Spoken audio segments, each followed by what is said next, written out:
Always catch. Yo, salute to everybody. Raiders! Oh, somebody get that. Already in the building. Salute to my AFC West family. We are back. We're having a little technical difficulties with Ben's audio. But it's Darcy. Darcy is messing up.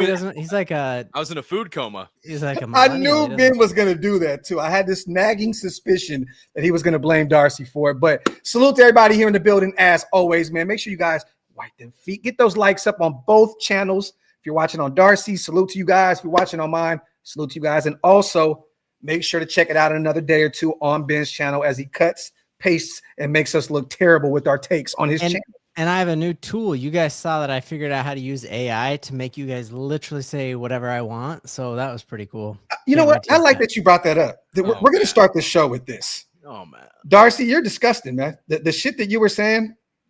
What, was I saying anything? Yeah, you said believe, I think. Oh, no. We're not going to play this. Oh, yeah. I made you say believe. Okay. I didn't see the Graphk part. I only saw me. Yeah. Broncos will win the AFC West. Yeah. The Chiefs are dead. Believe? It looks real to me, right? I mean, that's about as real as an Epstein file can get right there, right? Okay. Salute, man, to everybody. We got a ton to unpack today, you guys. This is going to be more about, Darcy and his team. Big deal today. I mean, you want to, take over with the highest paid guard in the NFL. And Ben, I definitely want to hear your take on this situation. But Darcy, how you feeling, man? Trey Smith. Chiefs signed Trey Smith to a 4-year, $94 million extension with $70 million fully guaranteed. They made him the highest paid guard in NFL history. That's just kind of one of those nice things that every player wants to say they're the highest paid blank at their position. For the moment. And he is a blank. For the next, he's a blank. Yep. He's better than your right guard. But no, anyway, look at my right guard is an all-pro, a multi-time Pro Bowler, and every single metric scores vastly above the guy you just paid $5 million more per year to. I'll tell you what, you're going to have to pay your right guard if you want to keep him, and you're going to have to pay him more than No, because he just took a hometown discount last season, and that's what good roster management is. Like last week, you told us from a roster building standpoint, I clipped you up in a video. You said from a roster building standpoint, you could say that it's not a great move, and it's a horrible questionable move. I wouldn't say it's horrible. I just think the Chiefs are definitely making a decision to pay two interior offensive line guys that much money. The Chiefs actually front-loaded this contract, which is just a little bit interesting because they don't normally do that with big contracts, but they front-loaded a lot of this. And I also think that if you just look at it, the Chiefs took the franchise tag, multiplied it by 4, and gave him some guaranteed money. That's essentially what this deal is. Hey, Ben. They paid all that, but they could have got the go Alice Kappa for $5 million. We could have done that. And you guys could have given Trey Smith on the open market $25 million this season. Because I'll tell you what, the Chiefs got him for cheaper than he would have been on the open market, and that is a fact. There's some team. Do you know what the Chiefs' previous defensive tackle Tershawn Wharton got paid to go play in Carolina? Imagine Trey Smith hit the open market and the Chiefs didn't franchise tag him. He would have gotten $26 million a year. Definitely. So the Chiefs got a cheaper contract over a 4-year span. And I think that this is going to be something very similar to Joe Thuney, that you look at the contract 2 years from now and you're like, okay, that made a lot of sense. Yeah. What's the climate like out there in Chiefs Kingdom with the fans? How's everybody feeling? Is it a holy overpay, or is it like everybody's like, okay, we got our guy locked down, we're good to go, let's keep this thing rolling? Graphk, when all you do is go to Super Bowls and AFC championship games, it's like pretty excitement all the time. Like fans don't really fully understand all the time that, okay, like we can't pay this guy, or paying this guy might mean we can't. Every Chiefs fan wanted Trey Smith back to a certain extent. It's just like, how much are you willing to go? Now, I actually found out from some little insider information that he was going to sign this contract about 4 or 5 days ago. Mm-hmm. But initially he wanted like money that I can't say the number, take that 23 and add a little, like add whatever you're paying Ingram a year. And I think a little bit more. So like he was going to add, not the goat, Ben. He was asking for a lot of money, and the Chiefs were never going to do that. But I think that both sides wanted to come to a deal. And again, I think that it's hard to criticize the Chiefs roster building when they have consistently been ahead of schedule in letting a guy walk or ahead of schedule in not paying somebody. And if they view Trey Smith as a cornerstone of this offensive line, an offensive line that traded someone who is significantly older earlier on in the offseason in Joe Thuney, at the end of the day, this came down to Joe Thuney or Trey Smith. They picked younger talent in Trey Smith. Which I understand that. I get it. Ben, what's your take on this, man? I mean, 4 years, $94 million deal, $70 million guaranteed. He is now the highest paid guard in the NFL, man. What's your take on this? I mean, I think we got to just clip you last week, Darce. You said it's not from a roster building standpoint. And I know you're like, it's hard to criticize a team that's been to 5 Super Bowls, but like, that's what Jordan's Bulls were saying at the end of the run.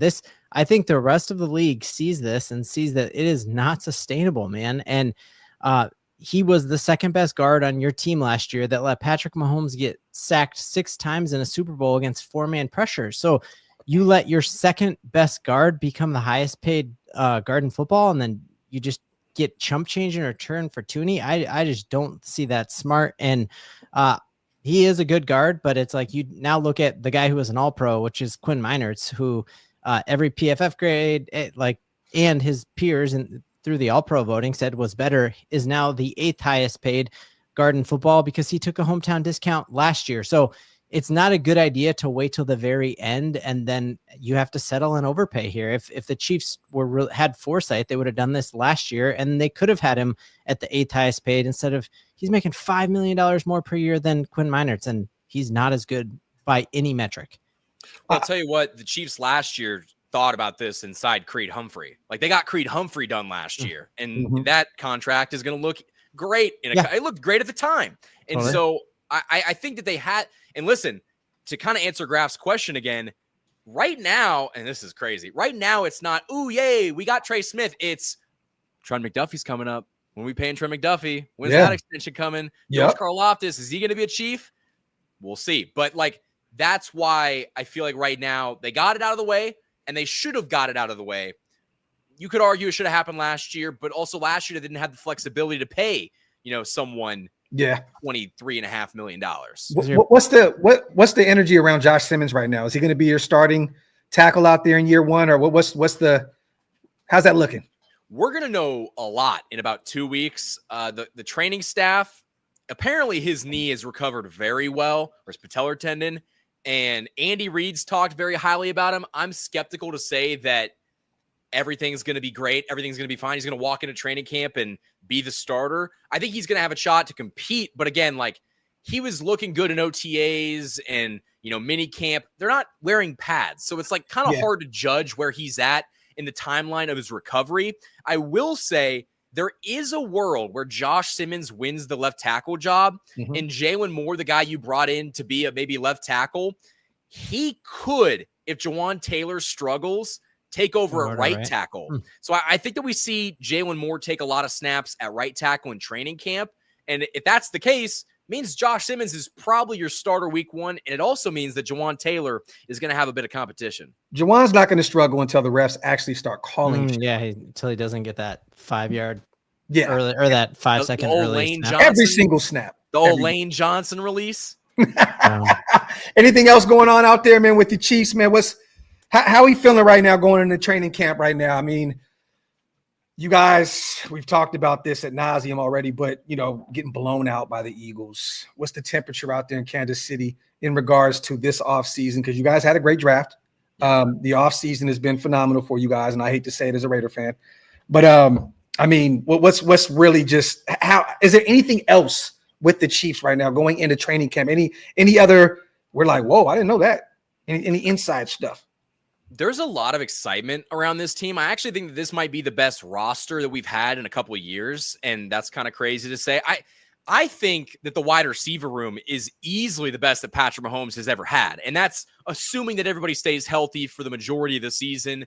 There's a lot of hype around the offense, and there's not really an excuse to be a bad offense anymore. It's like you've spent so much on your offensive line. You spent so much in terms of draft capital at going out and getting wide receivers, getting, a running back. Now, they didn't spend a huge draft pick on a running back, but guys are back healthy. There is an expectation that the offense is going to be better this year. And I think that we would have saw a better offense last year if guys stayed healthy, but that just wasn't the reality. So I think that this year there's a lot of optimism that the offense gets back to being what they were in 2022, a year that they won the Super Bowl, a year that Patrick Mahomes won the MVP. I think that that's kind of what they should shoot for, not the 2018, 2019 offense where it's like, okay, we're not putting up 35 points a game, but they should be much better. So, no, I think we talked enough about these bums, Ben. Do you agree? I think it's time to dunk on some Chargers. Well, we'll get there. Okay. First and foremost, I want to talk about our brother Ben. Just had a 2-time Pro Bowler, 1-time All-Pro, wide receiver on his platform. Phenomenal interview. If you guys have not gotten an opportunity, make sure to go head over to Ben's channel, and I'm gonna put the link in the chat before the show is up. Marvin Mims, man, how did that all come together, and how did the interview go in your eyes? And is there any new things that you learned about this team through Marvin Mims? Yeah, dude, it was like one of the highlights of my life, probably. Like it was. I have his rookie card right here. Nice.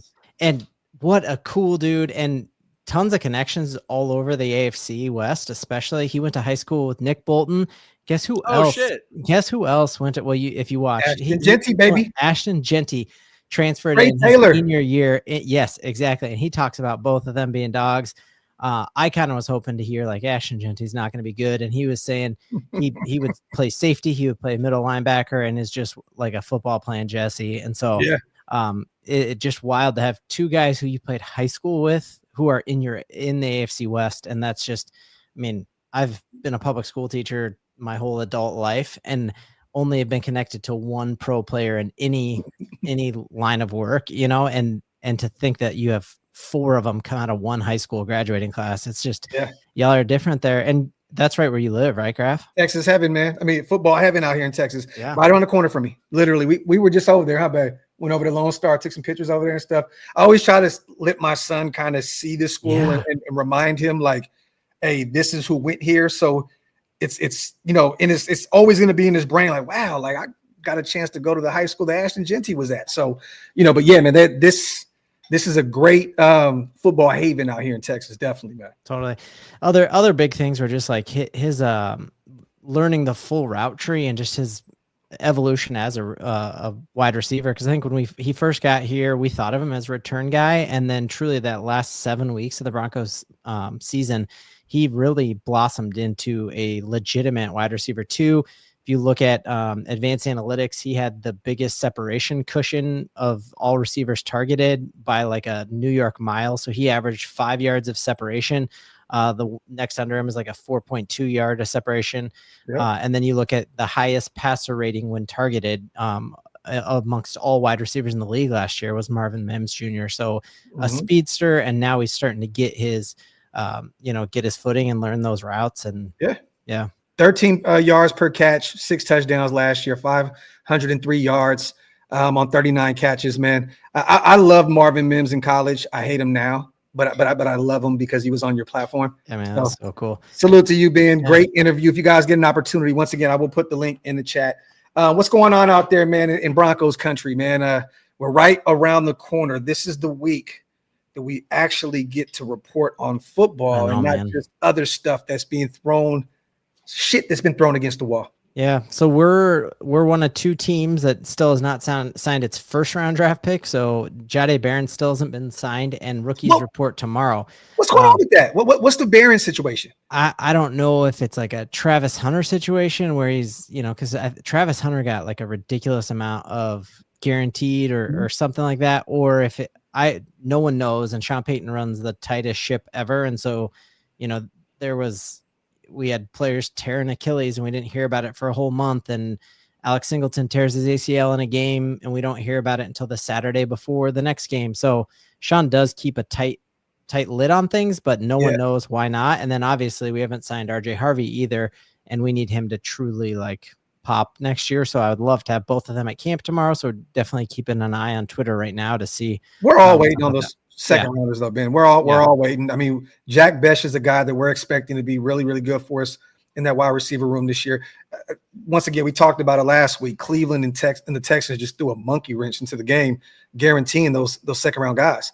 Yep. So, but they'll be there. And once again, we talked about this on today's Coffee and Convo show that they can sign a waiver, you guys. They can still go out there and play in training camp. There are ways to work around it until they're contractually, I would do that. No, I'm not doing that. It's like an injury settlement kind of thing. Yeah, there's a waiver that you can sign in order to get out there, in which I don't know where RJ Harvey's, I don't know how he's feeling. I know Trey Harris was the first guy with the Chargers to kind of just say, I'm holding out completely. Yeah. So, well, Darcy, you signed a waiver, like an NDA, when you went on Epstein Island. Talk about that. I knew it was going to that. I think there's a better chance that we get the Epstein list before the Broncos actually win a playoff game. Wow. That's absolutely. I don't even know where we go from there. Yeah, Darcy's rebuttal game is crazy today. His rebuttal game is definitely lit, man. But other thing is, someone clip that. No, I definitely don't. Other thing, Graphk, I think you and I both are kind of fighting and pounding the table for Juwan Jennings, like hearing that he doesn't want to show up at 49ers camp, and a guy I loved at Tennessee, and just like a blocker. You guys remember we had this guy named Lil Jordan Humphreys last year, and he played 50% of the snaps, and not like an incredible receiver, but Sean loved him because of his blocking game. Yeah. And I think Juwan Jennings is a better receiver, obviously, than Lil Jordan Humphreys, and brings that blocking mentality to it. So that would be, I don't want to make a run at Keenan Allen or Amari Cooper. But if we could get Juwan Jennings, but also we have, unlike Darcy, waiting till the last second to sign guys and overpaying. Last offseason, the Broncos signed both Quinn Meinerz to a long-term hometown discount, and then Pat Surtain, which now Pat Surtain, who's the best corner in football, is paid as the sixth best corner in football. That's how being out in front of it. So the Broncos have four guys who they need to do that with right now. Cortland's on the last year of his deal. Also Nick Bonito, Zach Allen, and John Franklin Meyer. So it'll be interesting. Good luck to see. paying all those guys. Yeah.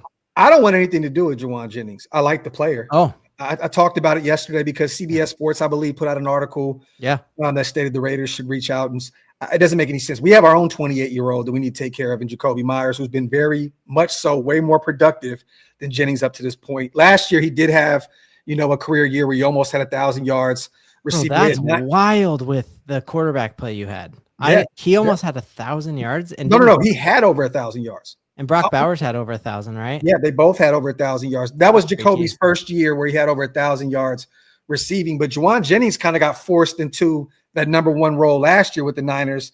The situation with Brandon Ayuk and Debo. And he had 975. He had 6 touchdowns on 77 catches, played in 15 games. But we have our own 28-year-old that we need to take care of. I don't think it really makes any sense to make a trade for a guy that essentially has kind of the same skill set. I think Jacoby is more talented.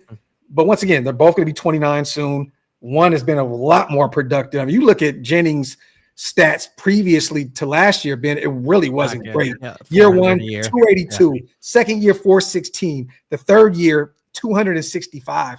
So, this could be the Shanahan special. The offense. Shanahan knows how to make players look phenomenal. We know this. His system is great. But I don't want to part ways with any draft capital to bring in a guy that, once again, essentially does the same thing as Jacoby, but Jacoby does it at a higher clip.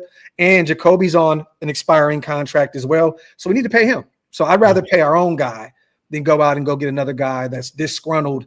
What the hell is going on out there in Santa Clara? Dude, they're so loud there, man. And Shanahan is bad.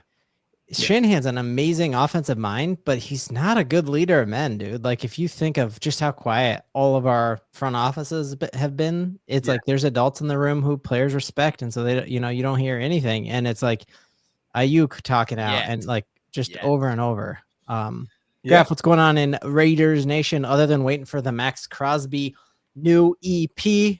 There's nothing going on in Raiders Nation, but there's definitely a lot going on in Raider Nation. So you got to take that S off. You know what I'm saying? But no, it's slow motion right now. Once again, we got the Rooks reporting on the 17th. So we got some football. I've talked to a few of them. They're excited to get those pads on, man. This class that we brought in, you guys, character guys, like really good dudes. They're excited to get out there, man, and get to rolling. Our vets, even though Colton Miller has no more guaranteed money, he is not a guy that is holding out, at least up to this point. He's our starting left tackle. I know he wants a new deal. we're watching this very closely because once again, when camp comes around, things can change, right? But he's been at every offseason activity that's going on out there in Henderson at the headquarters. He's been there. I'm watching Jacoby as well because once again, he has 1 year left on his deal. Looks as though we're trying to pay our kicker, Daniel Carlson, here very soon as well. But outside of that, man, I think the nation is just kind of worried about this Christian Wilkins situation. We're kind of just waiting to see if they're going to place him on the PUP list. I know the Chargers just placed a few people. I wanted to talk about that as well. They placed about 6 players, I believe, on the PUP list. Wilkins has not officially been there yet. We'll see. I know he's still got the boot on, and he's trying to get over that Jones fracture. But, man, you know, it's just been slow motion, man. Football this week, though. We're going to have plenty to talk about.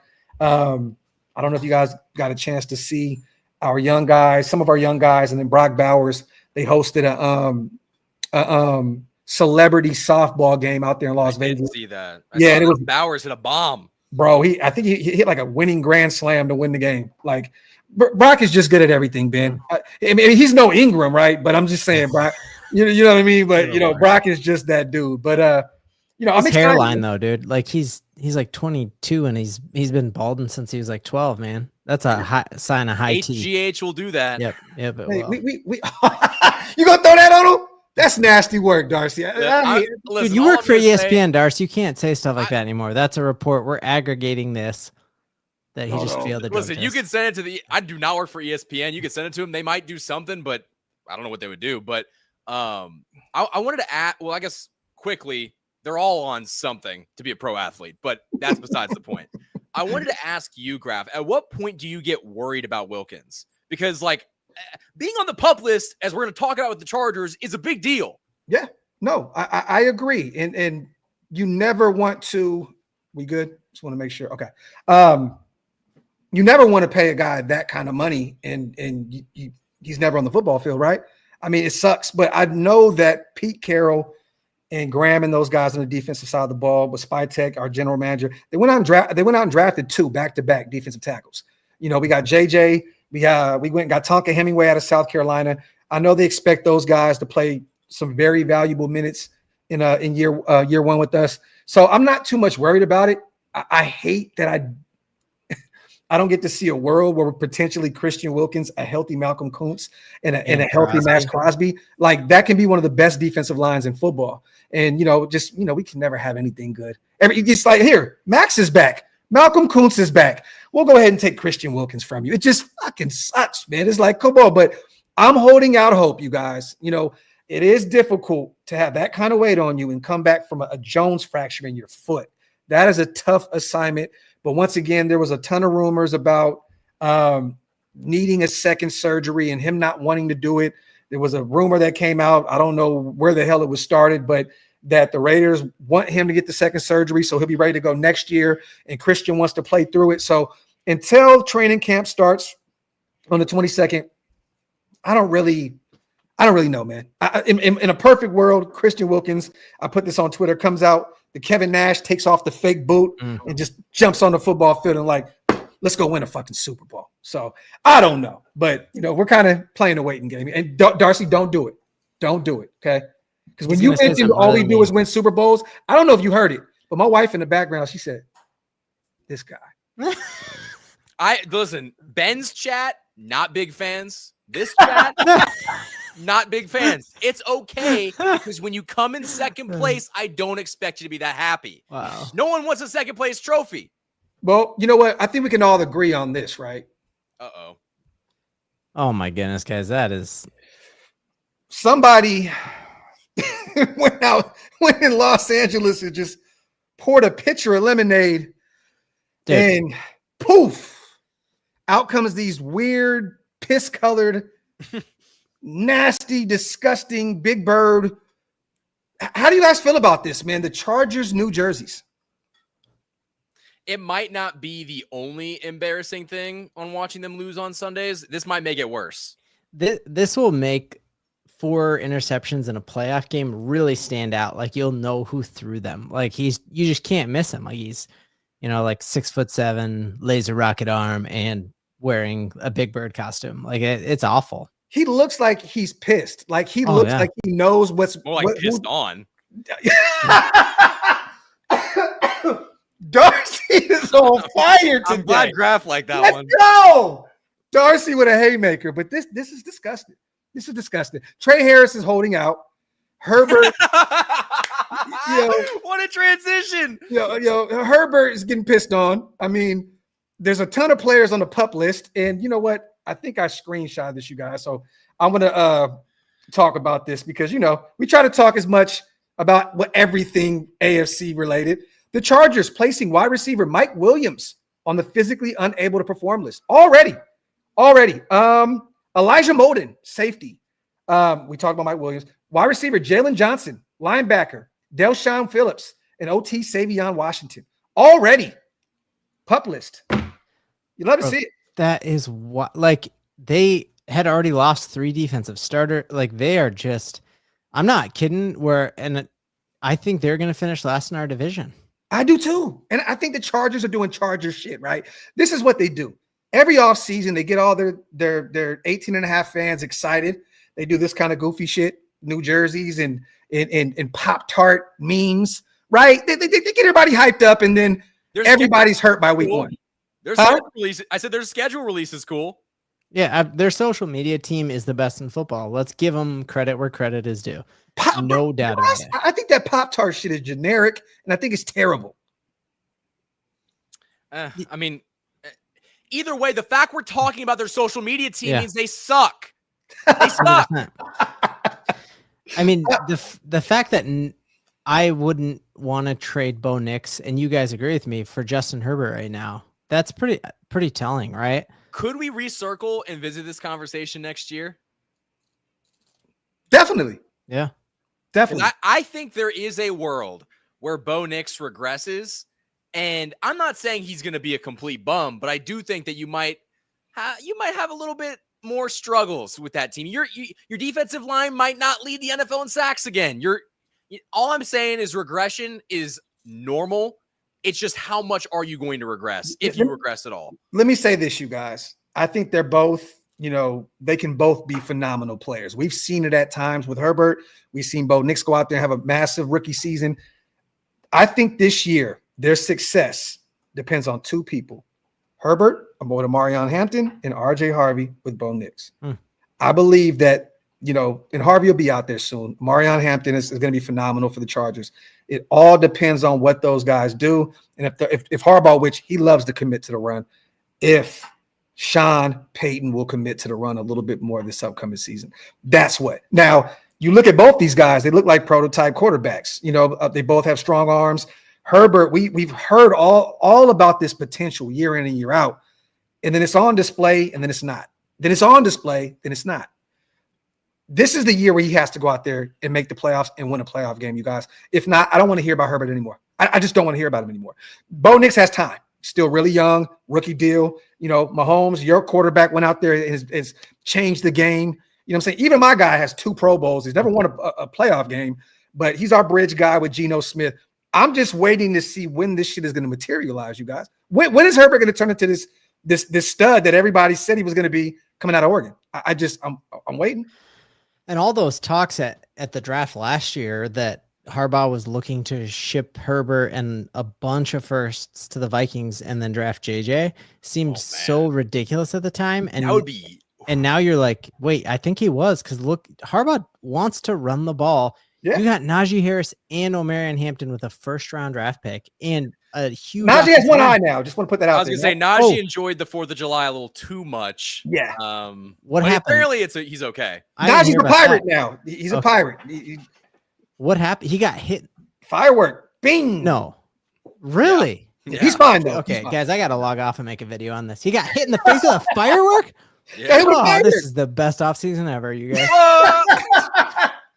We got Brock Bowers definitely confirmed doping, and Najee Harris got hit in the face with a firework. I can't wait to see what you say about the Chiefs. Oh my gosh. Oh my God. Real quick, man. Hug just came through with a bomb. What? To my guy with a $50 special, man. Darcy's background looks like he's been locked in his room and fed mashed potatoes under the door while being tortured. Ben looks like he smokes out of a gravity bong in his room and dabs around the fridge while making a ham and Oreo cookie sandwich. I literally don't know what half of that stuff means, and maybe you guys I can know what it explain is. to me. That's all that matters. Wow. Talk. I will say to kind of thanks for the donation. Yes, that's huge. I will say that watching Raiders football is torturous enough. I hate you, bro. Wow, I hate you. that is really Salute to hard. my brother Hug, man. Love you, man. Raiders. Thank you so much for the $50 special. Salute to 2-4. Graphk and Ben Darcy on so-called fire today because he's been writing down jokes since he's been on the AFC West show, practicing in front of the mirror, trying not to F it up. Practice. Salute to 2-4. Like, yeah, man. What about practice? You're talking about practice? But you know what's funny, though? Ben knows this. Darcy is actually hilarious. Like behind the scenes, Darcy is funny as hell. So this is natural. You know, usually he's just an arrogant piece of shit on these lives. You know what I mean? The Chiefs, Super Bowl. When all you do is go to Super Bowl. It's part of the charm. Get some questions in, you guys. Let's have some fun before we get out of here. Once again, next week, we are going to have a ton to talk about because all our teams will be reporting for training camp. So next week's show, we'll have a ton to talk about. I know Ben's going to get a bunch of inside information on the Broncos. I know Darcy's going to get a ton with the Chiefs, and you know I'll be getting a ton with the Raiders. So stay tuned for that. Next week's show is definitely going to be lit. Also, we are working on bringing in a new Chargers content creator. So stay tuned for that. We don't want to just come over here and shit on the Chargers. Well, we do, but we definitely want somebody to come here and big them up, and then we can talk shit about them afterwards. So stay tuned for that. It'll be on the way soon. Hopefully by the season, we'll have somebody in the building. And if not, we can rotate a few guys in and out and you know what I mean, pause if necessary. And we'll have some fun. Wow. So, yeah. Guys, have you been seeing what's happening with the Bengals, man? Like, as we can dunk on the Chargers all we want, but could you imagine how I would be despondent if the Denver Broncos first round draft pick said, you know what, I'm going to go back to college? Like, yes, that is absolutely crazy. And it's great for all of us as we're vying for a playoff spot. It's like that Cincinnati Bengals defense, which is already horrid. Now as a Trey Hendrickson holdout and your first round pick is going back to stinking college. That's ridiculous. Bro, he's already working out at Texas A&M back at his alma mater. So, and right now they're literally in the middle of installs and getting that thing together out there in Cincinnati. So they put it out there. I think ML Football put it out there. I think Ben sent this to the group. Yeah. Bengals first round pick Shamar Stewart left the team and went back to practicing with Texas A&M. Stewart now may not play in the NFL this season and return to Texas A&M and re-enter the draft in 2026. Shamar has been practicing with the Aggies all summer. Now, I got to be honest, you guys. I'm not the biggest Shamar Stewart fan. I think that was the wrong move for Cincinnati in the first place. I think it'd be much more valuable for him to return to college and then come back next year in the draft. Have you guys seen his tape? I'm not a big fan of it. I'm not a big Shamar Stewart fan. The issue is like, if I'm Joe Burrow, I'm walking in the owner's office and slamming his head through the desk. Like, I guess maybe the GM. Yeah, dude. What are we doing? What are we doing? We could have drafted anybody. Why do we get someone and we're gonna mince over a contract dispute, and it's the same shit they gave the guy last year? He's not even asking for anything special. It doesn't make any sense to me. But what could Burrow say, Ben? I mean, honestly, he just got his guy. You just got two wide receivers paid wide receiver one money. Like, if I'm Burrow, I'm saying, if I want to win a championship, take care of Chase, buy Higgins. You're my guy. Love you to death. You're my brother. Pay Hendrickson and take care of your defense. Burrow's not going to win a championship like this. You can't pay bad roster construction. That is terrible, bro. Terrible.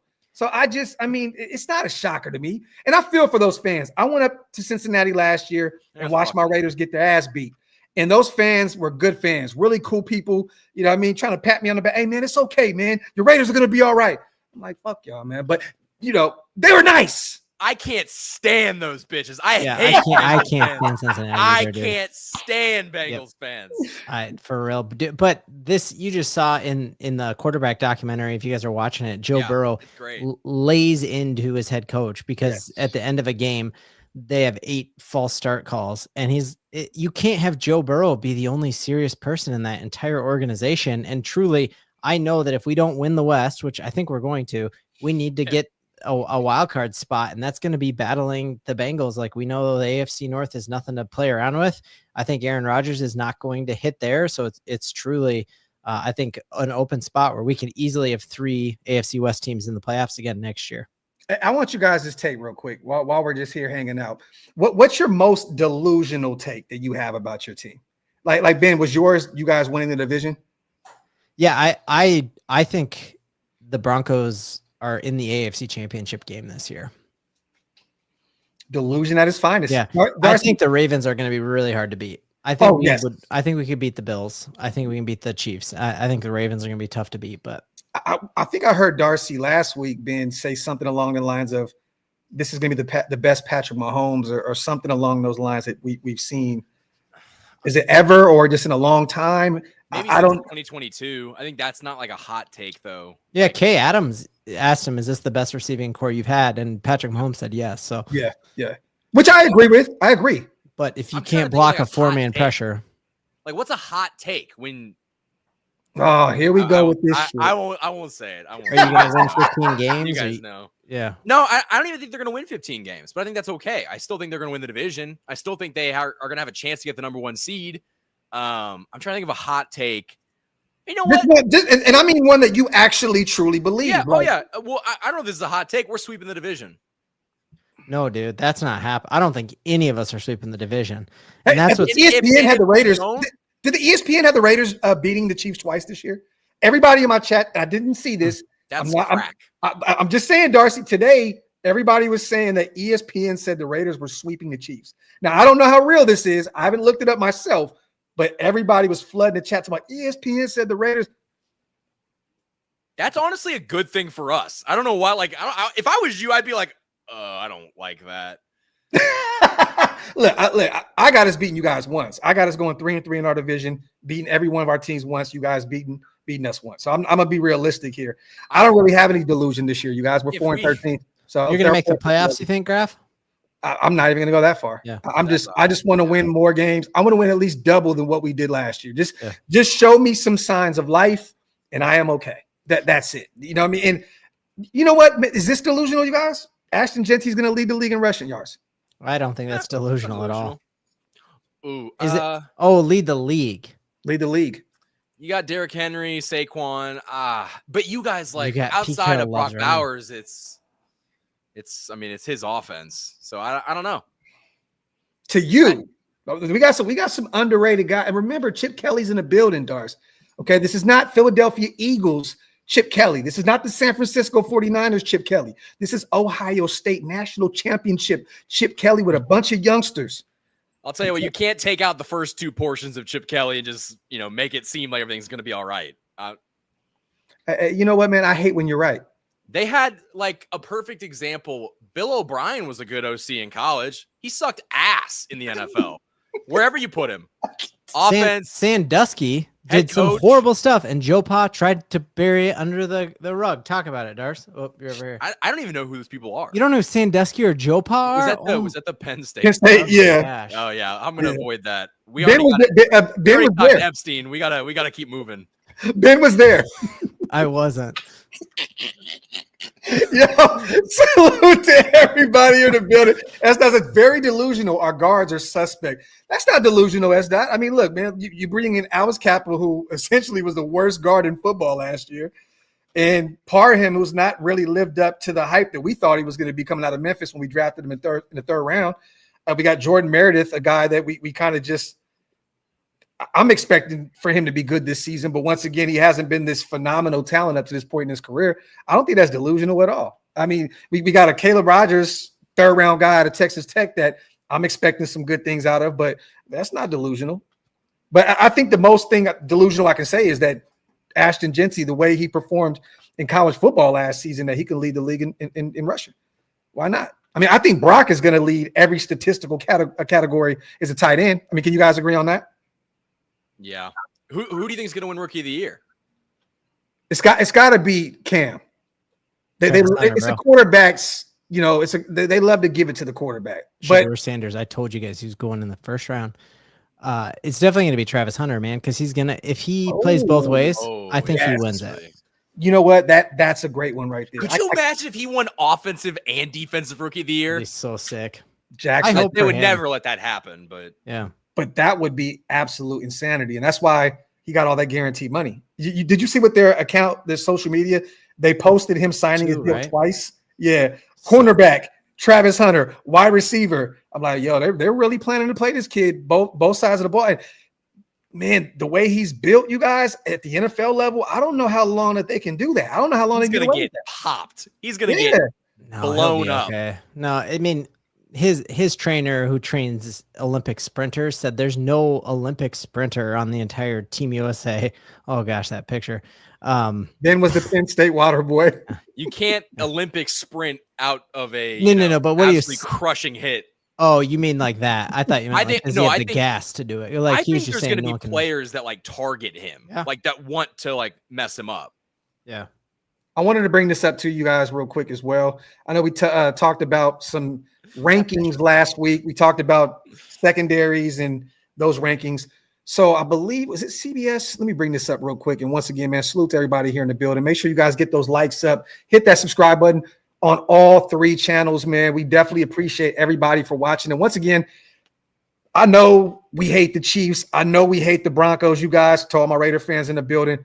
But we love Ben and we love Darcy. Make sure you guys go over there and support their channels. Run those numbers up. Keep them in the algorithm. And once again, it helps with sponsors. It helps with everything. So go over there. Even if you got to flood their chat and just tell them repeatedly how much their team suck ass, that's okay. Just hit the subscribe button. That's all I ask of. Real quick, NFL's top 10 defenses. Oh, and it's gone. So let me see. Okay. Boom. You guys see it? Yeah. Okay. So if it's NFL.com.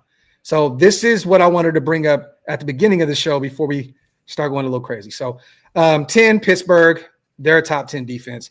New England, number 9, I can see that with Vrabel in the mix now. And they mentioned a bunch of guys that they brought in free agency: Milton, Harold Landry, Spillane, Carlton Davis, Christian Gonzalez, who is one of the better corners in football. He's young. He's going to be phenomenal. Barmore is a guy I love. I can see that. Minnesota at 8, they have one of the best defensive coordinators in football with Flores. Seattle's interesting. I know they have a ton of names over there. I don't know how that is going to look this year. Leonard Williams, Big Cat, Byron Murphy, DeMarcus Lawrence. I don't know how much the tank got left in it. I really don't. They brought back Ernest Jones, which is great. Do you guys think Seattle belongs here in that ranking? They have a great secondary. They went and got Nick Amari, always butcher his name, out of South Carolina in this draft. They got Reek Woolen, Devin Witherspoon, Julian Love, Kobe Bryant. I mean, do you guys think that Seattle belongs here with the defensive-minded head coach too? I think that's what it is, man. Like, you just see what he got at Baltimore, and Sean Payton talked about how hard it is to game plan against his offense, that you got pressure coming from anywhere and you can't read it. So I think that does raise the bar of what they can do. I think that Detroit ranking is way too high, man, with Hutch. Like, Detroit's putting out videos of Hutchinson running, and he does not look like 100%. And they're like, dude, he looks great. I'm like, no, you looks like a Tesla robot, bro. Yeah, you can see it's definitely still bothering him. But, I mean, look what they did last year. They played so many different – they were bringing guys off the street to start for him last year, and they were finding ways to win football games. They did get a lot better through this year's draft class, but I wouldn't have them here at 6. If anything, I'd probably drop them back to the somewhere in that 9 to 10 range where New England possibly is. They do have Dan Campbell. You know, he's definitely a great head coach. But we go down here. KC is at 5. Darcy, what do you think about this? Because last year the defense was good. The year prior they were good. They had one of the better defensive coordinators in Spags. What do you think about this? And you guys added to that defense this offseason. You know what I mean? So what's your take at 5? I think it depends, like, what makes a top defense. Like, are we talking about points allowed? Are we talking about yards? Are we talking about – I think points allowed is really the biggest stat. Like, if you're giving up 30 points a game, but you grade out well, you know, in all these other – well, I guess you're not going to grade out well in a lot of other areas if you're giving up 30 points a game. But, like, I want to see the 4 teams ahead of the Chiefs. I've assumed that we're going to see Denver, which I think that's a little bit debatable. Bro, we were the stat you said is what makes a good defense. The Broncos were 3 last year. Without an inside linebacker who tore his Who is ACL. 1 and 2 though? Oh, the Raiders are number 1. I mean, come on, bro. What are we talking about here? We got In points allowed. Christian Wilkins is going to take the boot off, and next thing you know, boom. Well, No. Happened. Nah. Texans at 4, which I think that they belong there in that top 5. Yeah. They have a phenomenal roster. They have a great defensive-minded head coach. They got Stingley, brought him back on a crazy contract. That makes sense, and they have one of probably the best duo at edge rusher with Will Anderson and Danielle Hunter. So they belong there. Baltimore here at 3, even though that defense had problems last season. I know they had some injuries and stuff like that, but Baltimore on paper, that defense, right? Kyle Hamilton is phenomenal. Malachi Starks is going to be a star, especially going to Baltimore with the right coaching staff out there. Starks is going to be a stud. They got Jair Alexander. If he could stay healthy, Jair, which is a major question mark, they stole him. They got Wiggins, who's great, the kid out of Clemson. And then they got Mike Green. I know the off-field stuff, but he fell all the way to the second round. You add him on that defensive line with all that firepower they already have, and shit can get spooky with the Baltimore Ravens. Offensively, they're already a juggernaut. Dude, exactly. That's why I think they're going to be the Super Bowl representation from. So this means Denver is number 1. So Philly at 2 makes sense, right? I had them either at 1 or 2. I mean, we don't even have to go around the list of why they're at 2. They're coming off a Super Bowl appearance, not appearance. They won it. They beat the shit out of First and foremost, Philly's defense is better than the Denver Broncos defense. I can tell you firsthand, ladies and gentlemen, I watched it. I saw it. I watched it. Go look at how many points you scored on us in both games, bro. You beat us on a blocked field goal. The Broncos held you probably more than the Eagles. No, absolutely not. No, because you blocked the field goal. Okay, but the first game at home where you should have been like hyped and playing great, right? Bo Nix's first road game in Kansas City, and you beat us on a blocked field goal, and you scored 16 points on us. Pretty hyped when he was running around the field after the blocked kick. He looked pretty hyped then. But you scored less points on the Broncos both times than you scored on the Philadelphia Eagles, so you can't tell me firsthand. And the Broncos hit Mahomes like a million times in that game. I got to put Philly ahead of Denver.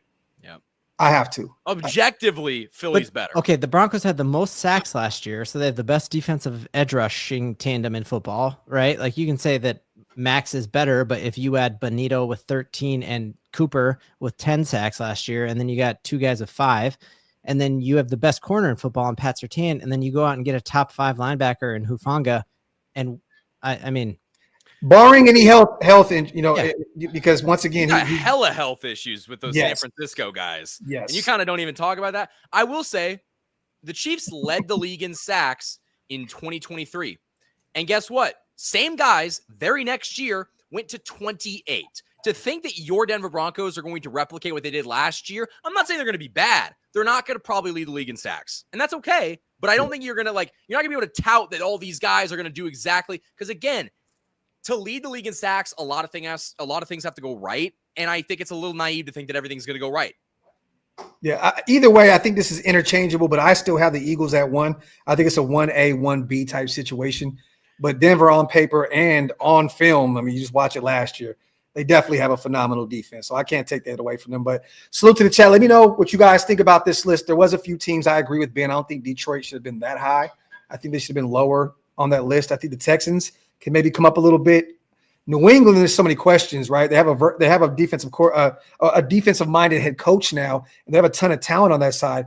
They overpaid a bunch of mid to me in the offseason, but we'll see where that thing goes. But salute to NFL.com. I think they also had, I want to see something real quick before we get off of this. I think they had their offense. Can I ask a question really quickly? I think, and it's hard to assume this, but if Baltimore stays healthy, can we objectively agree that they're probably 2, if not 1? Who? Baltimore. Yeah, I mean, I was shocked Baltimore is so low. Oh, yeah. No, bro, literally. Like, if they can stay healthy. They're definitely better than Denver. If they stay healthy, they're better than Denver. Got you, Ben. Real quick, want to go over this real fast, you guys, before we get out of here. Top 10 offenses. They got Kansas City at 10 with Patrick Mahomes at the quarterback position, Darcy. NFL.com has you at 10. I'll be honest, that's too low. Also, what is the running game paragraph after? We're talking about Devontae Adams, Caleb Williams. What's going on? Oh, no, they're mentioning other teams that have picked up, like the Rams picking up Devontae Adams, Caleb Williams getting, his some new firepower out there with Chicago. I think they mentioned Liam Cohen adding Travis Hunter. I think they're just kind of mentioning. Okay, it's kind of weird. I don't know why they would have did that. I don't know why they laid it out it's like that. Like if it's basically saying like, hey, we didn't even know if they should have been 10, but we gave them the benefit of the doubt. Yeah, I think it's more along the lines of because what is that rushing attack going to look like this year, and what is the O-line going to look like? Yep. I think the wide receiving core, we can all agree, once again, is the best wide receiving core they've had in a long time. Patrick Mahomes is still the guy. They have a phenomenal center. They just took care of their guard. But once again, I think there's just some question marks. Are you guys going to commit to the run this year? Is Pacheco? Is he the guy? Is he the guy? I think it's going to be a plethora of guys. He's going to be the starter. Yeah. Okay. Well, I mean, once again, I don't know. And what Rashee Rice's situation, what's going to happen with that? And then Hollywood Brown coming off that nasty injury, I can tell you what's not going to happen with Rashee Rice. He's not getting suspended. So. I fucking hate it, man. Salute to the Bengals here at 9. I think they're way too low on this, way too high. Yeah.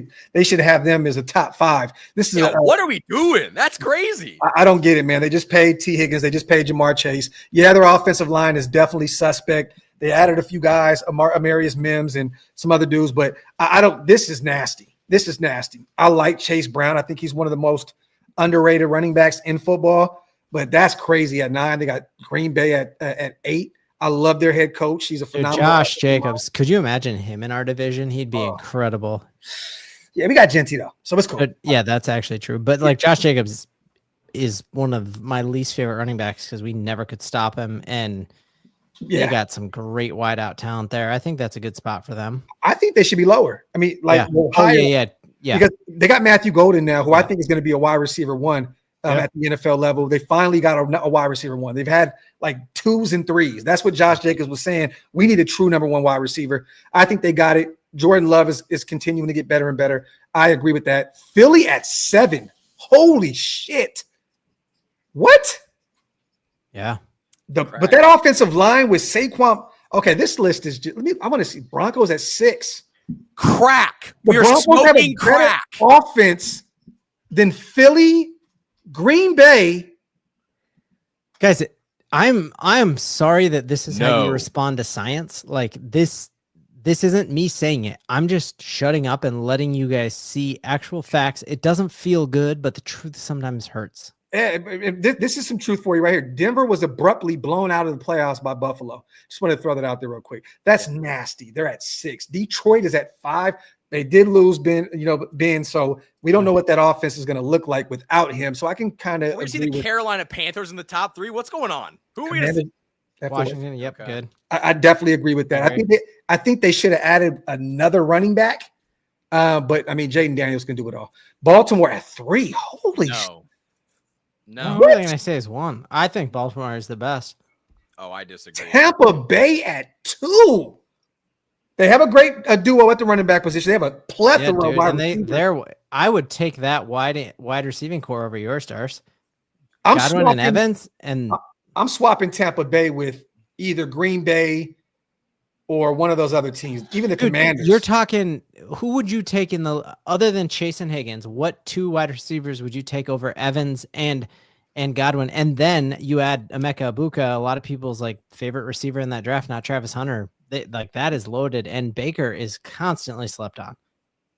Buffalo. Yeah, but you got to think Godwin's coming back from injury. Yeah, Evans is old as hell. He's not as old as Travis Kelce.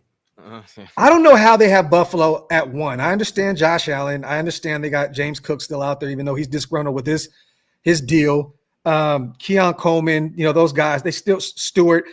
Was it Shakir? I think they have Khalil Shakir. Yeah. Khalil Shakir. They added some. Who else did they go get? Palmer in free agency. They signed Mac Hollins. Wait, no, they didn't. Mac Hollins is the shoeless guy, right? Yeah. Yeah, he went. Where did he go? He left. Did he go? I forgot where he was. I think he went to the Patriots. Did he? Maybe real quick. I don't know. Yeah, Patriots. Okay. I'll say what, he's a freak. Sorry. Yeah. He was a Raider. We got a chance to see him operate, but that's crazy, man. I don't agree with this. I know Josh Allen is one of the top 3 quarterbacks in football. You can't have them over, to me, Baltimore, Philly, with Saquon Barkley and those guys. I mean, what are we doing here? You know what, man? I'm mad that we made this a segment, you guys. The most egregious thing is the Broncos over the Eagles and the Packers. And I mean, we got the number 1 offense, the number 1 defense, number 6 offense. How do you think that's going to play out this year with the Broncos winning the AFC West? And we've got a ton to boat. You're not gonna clip that. You're not winning the division. That's our sign off. You're probably gonna be very upset. Salute, man, to everybody here in the building. As always, it sucks that my team was not on either one of those lists, but apparently they were drunk when they were writing those articles anyway, Darcy. So I was gonna say, if the Bucs can get in there, I'm sure we can get the Raiders in there somehow. Oh my God, what are we doing here? Salute to the chat. As always, we appreciate you guys so much. Everybody watching on Darcy's channel, everybody watching on mine, and everybody that's gonna be watching the pre-record that Ben butchers us with on his channel. Real quick before we get out of here, Ben, let everybody know where to follow you at, brother, and where your channel and all that good stuff. Hit me up, Sports Talk Denver. There you go. Go check out the Marvin Mims interview. Go see our brother in his element. He did a great job. I am so proud of my dog. Darcy, where to follow you at, brother, and what you got going on, man? You guys can find me on YouTube at KC Sports Report. Hopefully we'll have some football to talk about here in about a week. So excited for that. Next week, you guys, we will be back same time. And once again, we'll have a ton more to talk about, and we won't just freelance a show like we did today. But I had some fun. It was fun, dude. I loved it. Yeah. These kind of shows are always the ones that are needed in the off season. Just some laughs, some jokes, goofy shit. You know what I mean? But chat, man, we love you guys. As always, I will be live tomorrow, 4 p.m. Eastern. No, I'm lying. 5 p.m. Eastern, 2 p.m. Pacific time. Me and my brother Sanjit T talking everything training camp. So stay tuned for that. Darcy, what's up? It's been a bad week for lists. I'll just say that. You had to get the Epstein joint out at one point. And I had to. Yeah, salute, man, to everybody. And I love that there's no Chargers fans here because once again, they're non-existent AI bots anyway. So salute, man. Love y'all. Appreciate y'all. We are out of here. AFC West. We are signing out. I don't believe. Raiders!